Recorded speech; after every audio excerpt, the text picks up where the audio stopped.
Olá, seja bem-vindo, bem-vinda a este canal. Eu sou Patrícia Ventura, professora, terapeuta, amo cantar. Meu hobby é cantar. E aqui eu vou falar das minhas experiências que tive no decorrer até agora, neste momento da minha vida.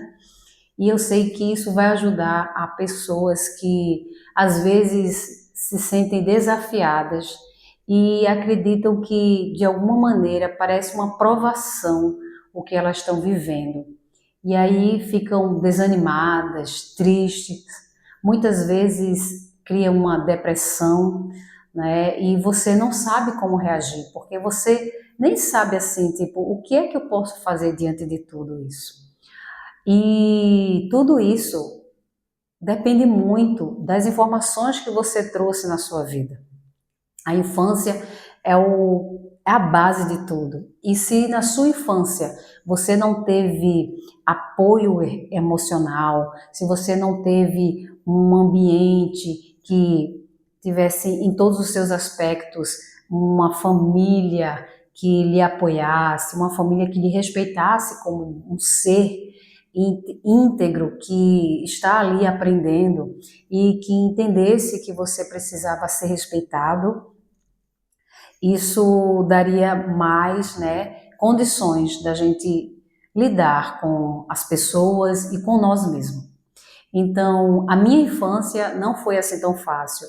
Eu tive uma infância com muita dificuldade, né? Não só na questão financeira, mas na questão emocional, né? Meus pais muito disfuncionais, existia agressões físicas, verbais, e a gente não tinha uma conversa, né? Não tinha, sabe, jeito para ter criar uma ligação, porque a família é justamente o caminho que a gente precisa para erguermos com uma condição melhor, com uma paz melhor, para entender e conhecer os outros. Primeiro conhecendo a nós mesmos.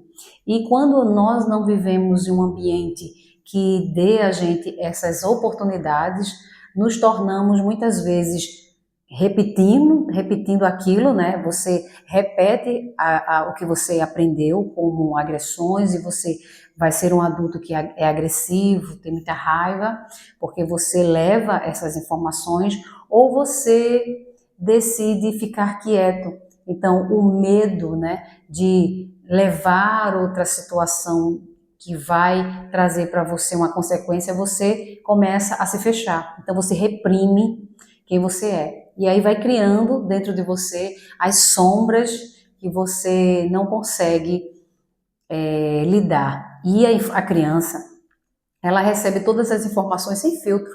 Nós não temos o racional, né? É o cérebro que raciocina. Então, até determinada idade, 7, 8 anos, a gente não tem muita consciência, não tem consciência nenhuma, né? Então, você só recebe e você acredita nisso. É como se aquilo ali fosse tudo verdade. Mesmo, por exemplo, se você ouviu muito que você é errada e que você é culpada por você estar sofrendo, você acredita que a culpa é sua. Se você passa por vergonha e dizem que a culpa também é sua, você acredita que foi você que criou essa vergonha. Então, o cérebro recebe isso como um mecanismo para poder evitar isso novamente, então ele cria um comportamento. E aí eu entendi por que eu era uma pessoa muito calada, uma pessoa muito que olhava as pessoas e tinha pena, olhava, aceitava tudo, nunca dizia o que sentia, eu sempre me fechava. Eu não tinha amizades, né? Na minha infância lá com meus pais, minha mãe ela não gostava muito de que a gente fosse muito solto, não deixava a gente se divertir, passear. O único lugar que a gente ia era a igreja, né? A igreja evangélica, que eu mesma quis ir logo cedo, mas depois eu fui vendo que esse comportamento, né, dos meus pais, principalmente da parte da minha mãe, continuava. Então, assim, eu vi que ali não mudava nada. A igreja em si, ela não muda nada, a religião em si. quem tem que mudar é a pessoa que decide, né? Como Jesus dizia, que nascer de novo é nascer no Espírito. E o Espírito, ele é paz, mansidão, amor, né? Então, é tudo de bom. E quem não nasce novamente, não nasce realmente, não tem essas informações. Você repete quem você é. Então, não existe nascimento se você não decide ser desse jeito. Tudo é questão de querer. Eu quero ser assim e eu decido fazer isso. Então, o que é que aconteceu? Nisso, mesmo na igreja, como eu gostava muito de leitura, eu comecei a ler a Bíblia, né? Olhava o que acontecia ao redor e não via aquilo verdadeiramente acontecer, né? Aquelas coisas, a gente via situações negativas, como em qualquer lugar, e com tudo diferente, né? Mesmo a gente vendo uma comunhão, as pessoas louvando e tendo, claro que eu começava a perceber, por exemplo, pais, né, que eram carinhosos com seus filhos e eu não tinha isso. Então eu via que era um comportamento, mesmo eu sendo criança, mas eu entendia que aquilo ali era só o comportamento de cada pessoa. A pessoa decidia ser assim, né? Minha família, com certeza, as experiências que tiveram, principalmente minha mãe, ela disse que foi muito negativa, né? Logo cedo, o pai abandonou a mãe, deixou os filhos, aí ela ficou sozinha até sem o pai, que o pai tinha morrido, o pai, né, o avô da minha mãe, e aí ela ficou, se retraiu, e aí os filhos ficavam próximos, os vizinhos ficavam cuidando. Minha mãe foi logo cedo trabalhar, e aí foi quando no trabalho que ela conheceu meu pai. E aí eles casaram muito cedo, tiveram filhos, né? Eu com 5 irmãos homens, né? Meu pai tem um filho, né, de outro relacionamento, então são 6, né? E aí, diante de tudo isso, eu via uma falta muito grande de respeito, de amor, e eu não vi isso em casa, não tinha isso na igreja, porque na igreja a gente só conversava com as pessoas e não tem como você receber isso de outras pessoas. E aí eu comecei a ter mais familiaridade com a música. Eu comecei a querer cantar e a música ela me deu uma ajuda, um apoio emocional muito grande, né? Porque eu fui cantando e participando em grupos e tal. Mas chegou um determinado momento que eu não quis nem continuar dentro da igreja, porque aquilo ali não me satisfazia. Eu via sempre situações negativas e aquilo me deixava cada vez mais triste. E dizia assim, né, só vai para o céu se a pessoa aceitar a Cristo e se não for vai para o inferno. Gente, hoje eu entendo que não existe inferno. Inferno quem cria somos nós mesmos. E todas as pessoas que estão fazendo algo ruim, negativo para uma pessoa, ela vai ter isso de volta. Não da mesma maneira, mas vai ter de alguma determinada situação na vida, alguma coisa que vai trazer ela para ela acordar. Então, assim, tudo que você faz vai depender das suas ações. E não tem nada a ver com Deus. Deus não vai vir, vai julgar e dizer que alguém merece mais do que o outro. Meu filho querido, esse é meu filho, como se os outros não existissem. Deus criou todas as pessoas. Ele ama a todos os seres. Deus está em tudo. Ele está em você, está em mim, está em cada lugar, no ar. Onde você estiver, Ele está. Deus é toda energia. Não é por isso, não é por acaso que Deus é onisciente, onipresente, onipotente. E as pessoas não compreendem isso. Deus é amor incondicional, gente. Ele não tem essa questão de pensar como nós. Ele é superior a isso. E as pessoas começam a buscar um Deus que ela mesma cria. Então ela cria como um juiz que vai crucificar aquela pessoa vai ter que pagar por isso, porque fez o mal. Você mesmo está se condenando. para pagar o que você fez, porque existe a lei, existem tantas leis, e uma delas é a lei do retorno.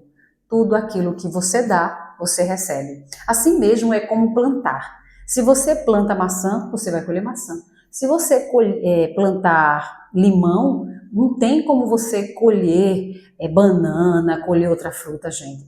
É a mesma coisa. Então, assim, as pessoas não entendem, mas são nossas atitudes. E diante desse processo, na minha infância, né, eu cresci uma pessoa mais fechada, mas eu gostava, cantava sempre. Depois que eu saí da igreja, ainda fiquei continuando cantando em algumas bandas e tudo.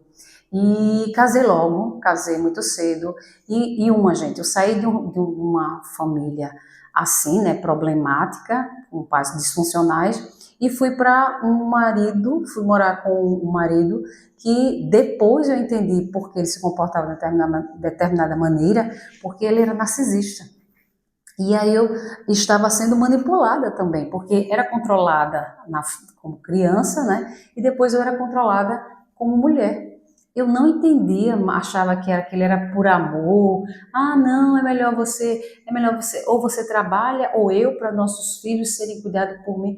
Tudo bem que é importante a mãe para cuidar dos seus filhos, gente, é muito importante. Mas que você tenha um marido provedor, que ele realmente dê, né, o alimento, lhe proteja. Se você não tiver isso, você não está com um marido que tem realmente o poder masculino.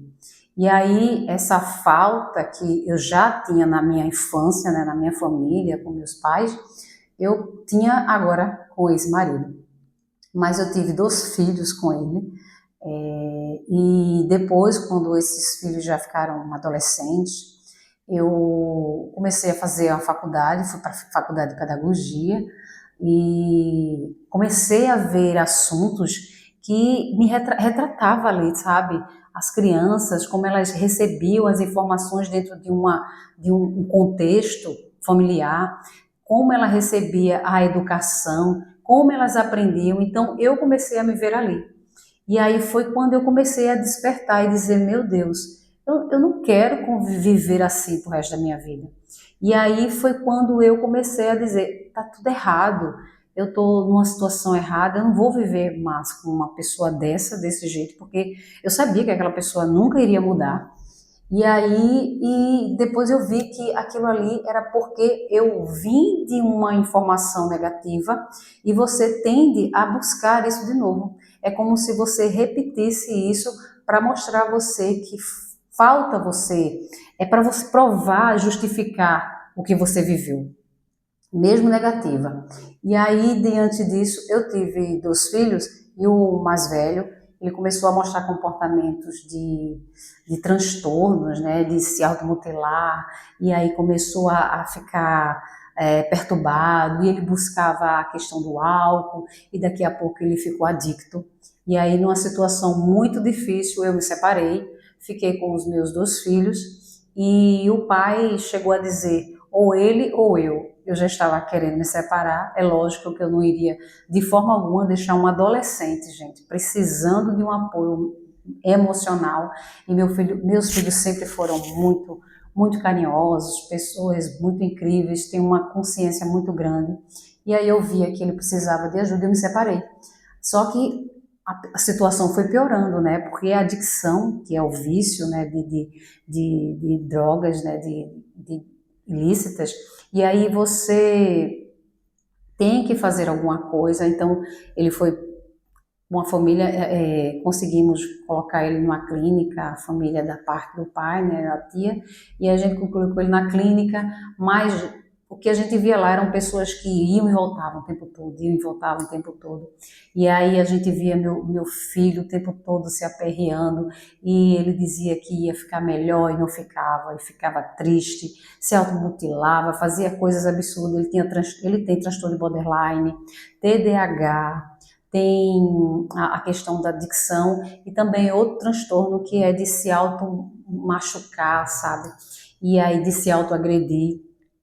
E então, eu começando a estudar, fui buscar vários estudos, a radiestesia, a apometria, li muitos livros que me ajudavam muito para entender mais o que é que estava passando.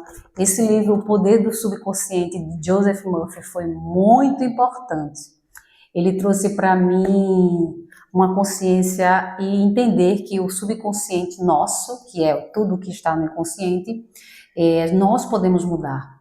E aí ele dá caminhos para a gente começar a trabalhar isso. Foi quando eu comecei a despertar. Busquei vários livros.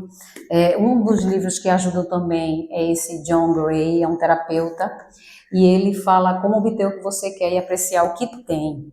Mas aqui é incrível que ele fala justamente do que faltou na sua vida e você precisa completar de alguma maneira. Então ele dá o caminho para isso. Eu vou, de vez em quando aqui, falar sobre um determinado livro e como ele me ajudou e como eu entendi aquele livro. Porque às vezes a gente vê um vídeo falando sobre um determinado livro, mas não tem uma explicação tão clara. E aí eu vou desmistificar, assim, mastigar bastante para vocês entenderem. Foi quando eu pedi, de alguma maneira, de tantos estudos, eu disse, eu falei assim mesmo, eu quero ajudar meu filho, mas eu quero que seja algo rápido. Eu sei que a radiestesia ajuda, eu sei que os outros cursos que eu tinha feito ajudaria, a apometria e tudo, mas eu queria algo que fosse mais rápido. E nesse dia eu dormi, e quando eu acordei, minha gatinha está aqui, quando eu acordei, veio uma mensagem para mim, e disse assim, o mundo que você vê é o mundo que está dentro de você. Se você quer mudar algo que está fora, mude primeiro dentro de você. Gente, isso foi libertador. Nesse mesmo momento, eu peguei essa informação, assim que acordei, e escrevi. Eu peguei esse livro, O Poder do Subconsciente, peguei ele e escrevi uma frase que era como se fosse uma cura para meu filho. Fiz um texto, praticamente, né, de algumas palavras. Eu depois até vou procurar que texto foi esse para falar aqui. E nesse texto eu falava não só de ajudar a ele na cura, mas que também ajudar, que eu estava agradecendo pela clínica, pelo o dono da clínica, por todos os terapeutas, todas as pessoas, eu abençoava todas as pessoas ali. E eu fazia isso 3 vezes ao dia e imaginava, gente, eu imaginava meu filho mandando vídeos para mim, ligando para mim, dizendo, mãe, eu não sei o que está acontecendo, mas eu não sinto vontade de fazer mais besteiras, eu não tenho mais vontade de fugir, eu estou mais consciente, eu quero melhora para mim. E aí eu via ele falando isso comigo como se fosse tão real, gente, tão real, que em um mês ele começou a mandar vídeos do mesmo jeito que eu via. E foi tão incrível que durante esse tempo, que foram 2 meses eu fazendo isso constantemente, todos os dias, de manhã e de noite, e ainda continuando imaginando isso, que os terapeutas que o acompanhavam quiseram até fazer vídeos, chamadas para falar comigo e perguntar sobre Márcio, o nome dele é Márcio. E aí ele começou a mostrar, né, que estava crescendo, e até hoje, isso daí já faz um tempo, e ele ficou tão diferente, gente, que ele, depois de pouco tempo, ele estava dizendo que queria poder sair de uma boa, começou a ter um relacionamento com uma mulher que trabalhava lá na clínica, e hoje ele está com ela, né? E ele ainda ajuda na clínica, vai trabalhar, mas não fica na clínica mais, mas ajuda lá. Claro que ele continua tomando os remédios de questão de TDAH, né? De poder ele ficar mais calmo, ele tem muita ansiedade, mas ele disse que não, olha, não, mãe, eu não sinto vontade de nada. As pessoas podem beber na minha frente, pode, se for um caso de usar alguma coisa, eu não tenho vontade, eu tenho até nojo. Então, assim, eu queria que justamente ele dissesse isso para mim, com consciência, porque eu sabia, gente, com certeza, eu sei, com certeza, que ninguém muda se a consciência não mudar. É questão de consciência. Se você quer, por exemplo, riquezas, você tem que ter consciência de que você é rico. Se você quer ser feliz no relacionamento, você tem que ter consciência que você já é feliz, que você já é amado. Se você não tiver isso dentro de você, não acontece. Uma coisa que chega muito nas minhas terapias são pessoas que não têm, gente, sequer nenhum amor próprio. Por quê? Porque na infância, quando passamos por coisas negativas, a gente tende a querer validar o que nós não fomos aceitos. Por exemplo, se você não era respeitado, se você não era amado, se você era culpado, então você passava por tristeza, vergonha, você fica nesse vazio. É como se você criasse um vazio nessas fases e aí você não consegue preencher aquilo. Então você vai na busca disso, você vai atrás de um relacionamento que complete isso. Você vai atrás de um trabalho que preencha isso. Você busca um vício para fugir disso. Então são mecanismos para que você saia dessa sensação. Só que tudo, gente, tudo que está ao redor é algo que tem seu fim, é finito, mas nós somos infinitos. Então, quando olhamos para nós mesmos com amor, com carinho, independente da história que a gente tem, né, das informações que recebemos, mas entendemos que isso daí não é uma coisa que fica dentro de você. Você pode até lembrar, mas isso não pode te dominar. São traumas, mas esses traumas, você reconhecendo que você não tem culpa, nem as pessoas que fizeram isso, elas simplesmente reproduzem o que elas de alguma maneira têm, ou muitas vezes tem um determinado transtorno e não sabe, não se trata, e então só piora, né? E aí traz justamente uma representação desse problema e vai atingir você. Então, entender isso e não ficar preso a essa realidade é fundamental para você encontrar quem verdadeiramente você é. E aí, hoje, além de ser terapeuta, ainda tenho uma banda que canto com músicas dos anos de épocas. Então, assim, eu sou uma pessoa que gosto muito de leitura. Então, duas ferramentas que eu tive na minha infância, que foi a música e a leitura. Eu amava ler, adorava livros de histórias que me levavam para outros lugares. Então eu saía dali, era como se eu realmente estivesse saindo dali. E a música também, porque a música me deixava tão tranquila e feliz. E isso eu sei que foi como se fosse terapias. E realmente é. Hoje existem muitas coisas, por exemplo, terapia musical. É uma coisa que realmente, né, tem terapeutas musicais, que você trabalha com a música e aí você não só cuida da mente, mas do corpo físico, né? Existem até efeito Mozart, aonde o cérebro funciona melhor ao som da música clássica e outras músicas. Então, assim, você entender que existem caminhos para você melhorar, se reorganizar. Então, eu criei, né, a partir dos meus gostos, uma autorregulação.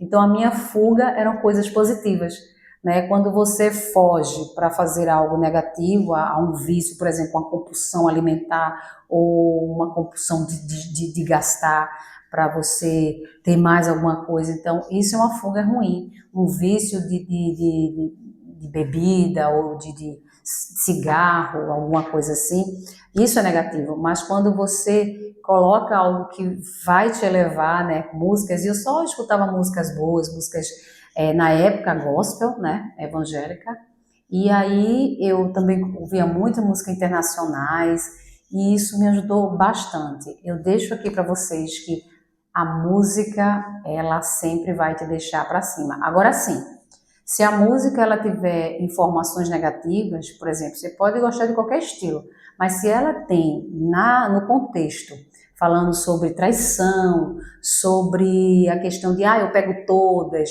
ou eu bebo todas, isso não é positivo, gente. Essa informação fica dentro de você e você vai replicar. E isso é negativo, porque Tudo que existe, existe informação dentro de nós. E a gente vai como se estivesse sempre se reprogramando. Então você tem que ouvir músicas positivas que te levem para algo para te elevar e não para te rebaixar. Então quando a gente quer ouvir uma música, tá triste, você tá triste, e você bota uma música na mesma frequência que você vai ouvir uma música de traição, uma música de tristeza e vai se conectar com isso. Por quê? Sua frequência está baixa. Mas se você quer elevar essa frequência, você tem que botar uma frequência de alegria, de paixão, de felicidade, aonde você vai se sentir melhor. É aí que está a mágica. Então eu deixo para vocês as músicas que você pode aproveitar esse momento para ouvir sempre que estiver angustiado. Coloca uma música, na hora sua frequência e energia vai subir.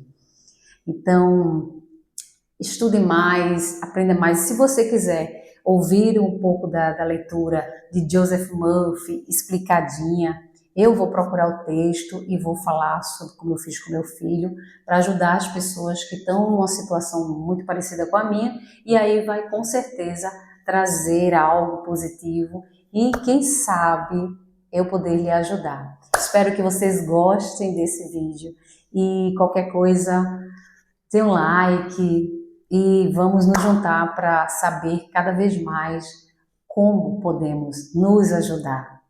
Tchau, tchau. Beijo.